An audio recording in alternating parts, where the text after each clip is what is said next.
Hello everyone, I'm Amy Wainwright, the Outreach and Student Engagement Librarian from John Carroll University's Grasselli Library. I am going to read a portion of George Orwell's 1984 today for Banned Books Week. This book has been banned because of its themes of nationalism and sexual repression, and because of the way it handles censorship and privacy. Specifically, it has been considered immoral and pro-communist. So far in the story, this is pretty early on, we have met our main character Winston, and he has described the space that he lives in as very dreary and dismal. So we are actually joining Winston in his home at this point. There is a sign that says Big Brother is watching you that kind of looms over all of the landscape. So let's jump right into George Orwell's 1984. Winston kept his back turned to the telescreen. It was safer, though as he well knew, even a back can be revealing.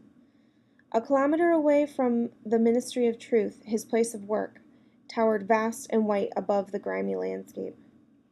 This, he thought with a sort of vague distaste, this was London, chief city of Airstrip 1, itself the third most populous of the provinces of Oceania. He tried to squeeze out some childhood memory that should tell him whether London had always been quite like this. Were there always these vistas of rotting 19th century houses, their sides shored up with bulks of timber, their windows patched with cardboard and their roofs with corrugated iron, their crazy garden walls sagging in all directions? And the bomb sites where the plaster dust swirled in the air and the willow herb straggled over the heaps of rubble, and the places where the bombs had cleared a path and there had sprung up sordid colonies of wooden dwellings like chicken houses. But it was no use. He could not remember. Nothing remained of his childhood except a series of bright-lit tableaux occurring against no background and mostly unintelligible.